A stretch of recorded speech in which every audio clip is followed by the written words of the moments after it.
Hello, welcome to another video with me. My name is Melissa of Silky Mochi. If you are new here, welcome. In today's video, we are going to be talking about John Kitchener's essences through a dark aesthetic lens, and today we'll be focusing on the Dark Gamines. If you are new here, this is just a bit of a refresher. So whenever I discuss John Kitchener's essences or even David Kibbie's Kibbie body types, I actually try to refrain discussing it through the lens of yin and yang and more focus on angularity and softness. So when it comes to Gamine essences, they have a bit more on the angular features. They tend to have sharper features, but on a daintier proportion in comparison to Dramatics. Dramatics is another essence that is identified for their sharpness and angularity, whether it's in their jaw or having a prominent bone structure of any sort.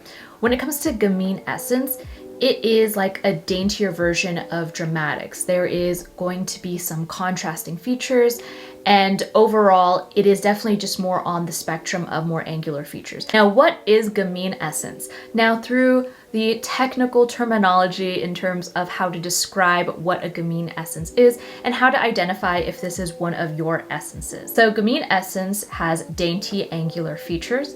They are often identified as being doe-eyed. Think Audrey Hepburn and how her eyes contrast with the shape of her nose and lips. And we also see in the examples here, Tati Gabrielle at the top right has a bit of Gamine essence and natural. Winona Ryder is known to have prominent Gamine essence, and so does Kristen Ritter. They are often compared to being fairy-like or pixie-like. They have this natural, youthful look to them, and I think what contributes to this is the daintiness in their features that is often associated with youthfulness. And in terms of clothing and what is stereotyped to what looks best on them, they are often associated to look best in boxy silhouettes. When it comes to discussing the dark essences, what I like about John Kitchener's essences and discussing them on a deeper level is that it's more than just what we physically see or what we can verbally describe. It is a feeling. That is one of my favorite ways to truly pinpoint what is someone's essence. The way I like to see it is kind of like poetry, or in a way, what story does your face tell? And when it comes to Gamine essence, what they feel like to me is a dark fairy tale. Again, going off of this idea that they have pixie-like features naturally. The cast of A Midsummer Night's Dream, whether it's the movie iteration or what you visualize when reading Shakespeare's story. Avant-garde art. Now, when it comes to Gamine essence, their features are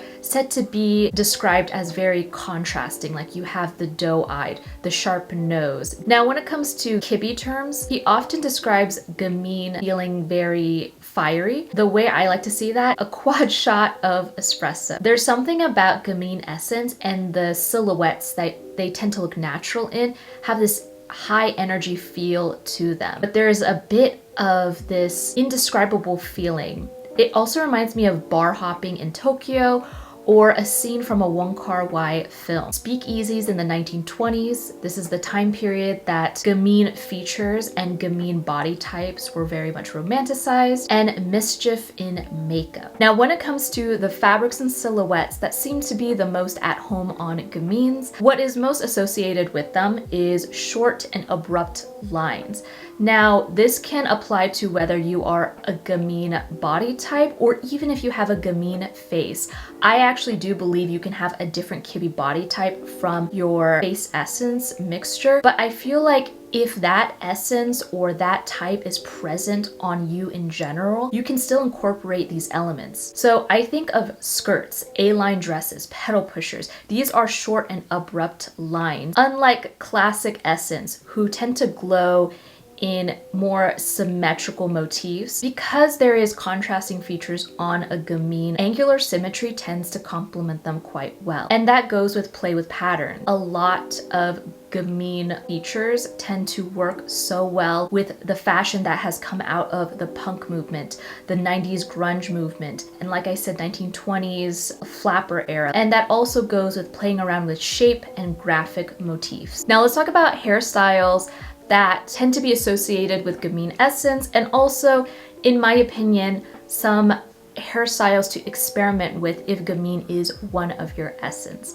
Now, keep in mind, if Gamine is one of your essence, wear whatever hair feels the most at home on you. These are just some ideas to kind of have fun and experiment. That's the thing with Gamine Essence that I've noticed, like as I was going through all of my research and gathering images, was the whole idea of embracing your dark Gamine self is having this fun with play and contradiction. Now, when it comes to the hairstyles, we are going to continue this idea of short and abrupt lines and angularity. You can obviously have long hair if you want to, even though Gamine Essence is often associated with short pixie cuts or even shaved head. But if you want long hair, think of sharp layers or something a bit piecey to complement this angularity in your features.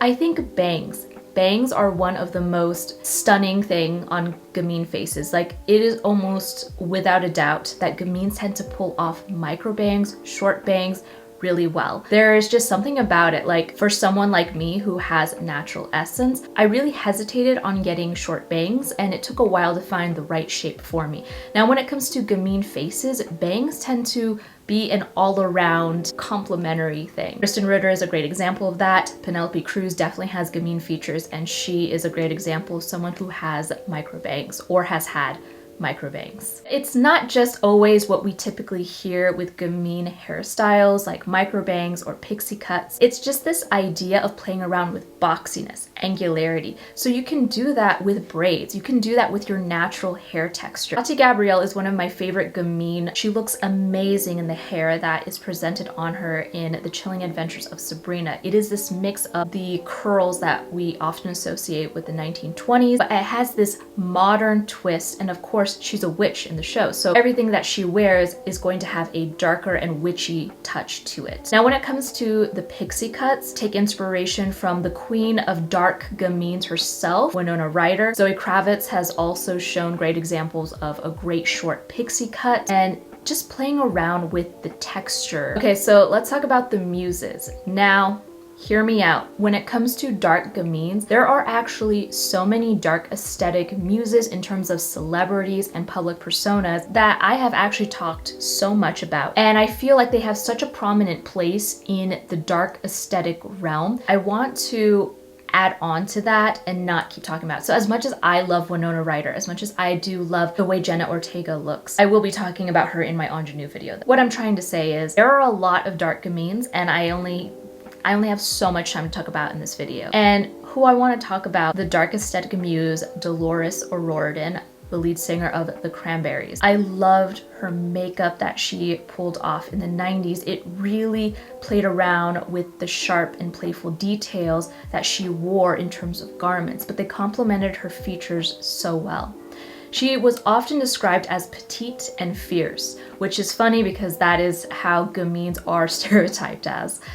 She looks at home in short, abrupt lines. We see it in the 90s mini dresses, the mini skirts, the crop tops, the chokers. I consider chokers to be another example of a short, abrupt line because it adds this abruptness to your neck. She was known for her Dr. Martens, pixie cut, and haunting voice in many interviews, and she leaned more on the grunge style in terms of clothing. May Dolores O'Riordan rest in peace. I think she is an amazing dark aesthetic muse, and although I could talk about Winona Ryder, Christina Ricci, and Jenna Ortega in detail, I feel like not enough people talk enough about Dolores O'Riordan's style and the impact that she has had on us. If you are heavily inspired by 90s aesthetics, I highly recommend you look into more of her outfits. Next dark aesthetic muse who has a very prominent Gamine essence is my friend Kialey. You may also know her as Ghoul Host on Instagram and TikTok, and she is also the owner of a small business called Odd Yarn. She plays around with clowncore or clown-inspired wear, and she also has even crocheted pieces that complement that. It was the collars. She has also done horn-shaped berets, which I actually do own. She has dainty and sharp features. She has a fairy-like face and the doe eyes that I mentioned at the beginning of the video. She is known for wearing these whimsical dark styles that I feel like are so in line with a Gamine essence. She has dressed up as Shelley Duvall on several occasions. She has done photo shoots inspired by Lydia Dietz from Beetlejuice, and it all makes sense. Like, it all just looks so at home on her. The next Dark Gamine Essence muse I want to talk about is also my friend Rosey Blair. I'm also putting her handle on the image as well. So she also has dainty and slightly sharp facial features. And of course, Gamine Essence isn't her only essence, but I do think the style that she most presents herself as tends to actually lean into her Gamine Essence. When I first looked at her face, I saw a bit of classic and a very small undertone of natural essence, but in terms of the way she dresses, which is very whimsigoth, very fun and playful, she definitely wears these short and abrupt lines in her dresses or the neck shapes and the patterns in her pieces. And I feel like this all just works so well and complements her Gamine Essence. I feel like her hair definitely leans more on the natural side in terms of like the soft waves, but in terms of like the dainty floral patterns, the plaids, the velvets, and her medieval and dark fantasy inspired pieces, they tend to feel very Gamine-like. And overall, she's a great dark aesthetic muse if you want to also play around with color. A lot of the color that she presents herself in is actually very quite jewel toned, and they remind me of the 90s whimsigoth aesthetic or practical magic. Now let's talk about makeup. When it comes to Gamine Essence, you have a plethora to choose from. It truly is a choose your own adventure. But these are just some ideas to start thinking of. Like I've mentioned several times, Gamine Essence is often associated with flapper features, or what was often shown in books and whenever talked about in history classes.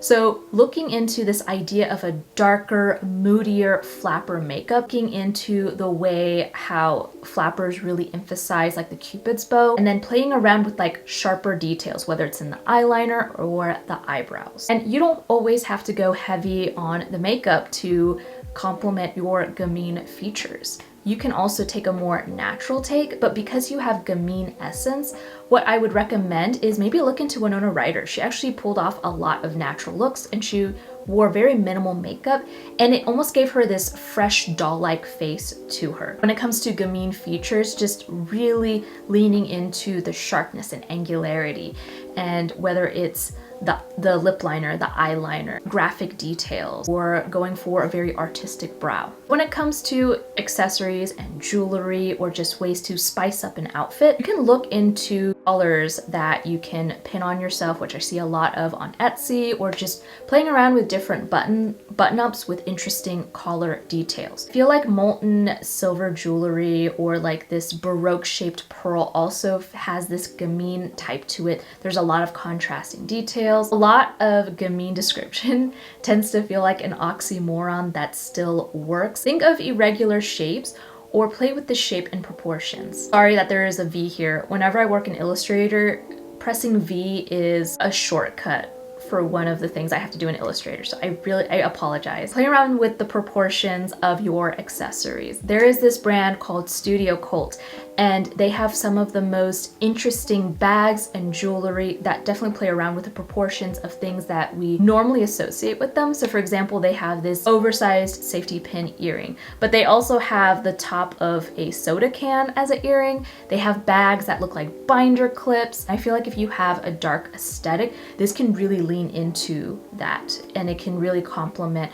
your overall Gamine ensemble. Now, when it comes to motifs, patterns, and colors, you have a lot to choose from. In terms of Gamine Essence and things that I encourage you to experiment with and take advantage is the saturated hues. Like think Beetlejuice green, slasher movie red, 80s vaporwave neon colors. Because Gamine Essence tends to be associated with like this pop, this punch, I feel like you can express that in color as well. So play with contrasting patterns. Take a lot of inspiration from the punk movement of the 70s and 80s. Vivienne Westwood's iteration of the punk movement, where she still played around with the tartans, the safety pins, the play and proportion of certain accessories. But it doesn't have to be just plaids. Like look at gingham, see animal print, but experiment, and overall have fun with it all. I'm not gonna lie, I had a tough time with narrowing down my checklist, and I think when it comes to a dark gamine look,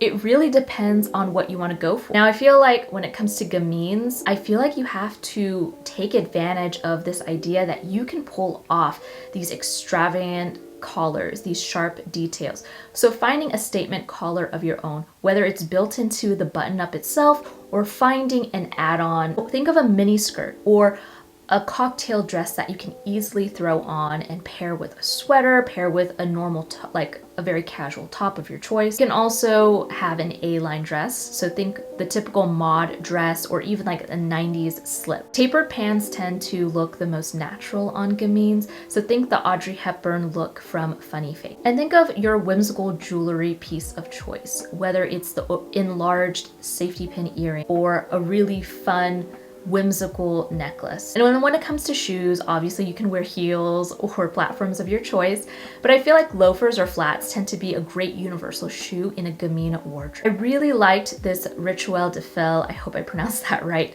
makeup. So this pigment is a great all-in-one piece. So it could work great as a blush or contour, eyeshadow. You can get a brush and even make it an eyeliner, because when it comes to Gamine Essence, you guys could really pull off very graphic detail. My best friend has Gamine Essence, and one of her signature looks is her eyeliner, and it really complements her doe-like eye. Watch this whole thing. Thank you so much. I hope you have a great week, and until next time. Was Gengar in this video this entire time? I don't want to re-record this. I hope you have a great week, and until next time, bye.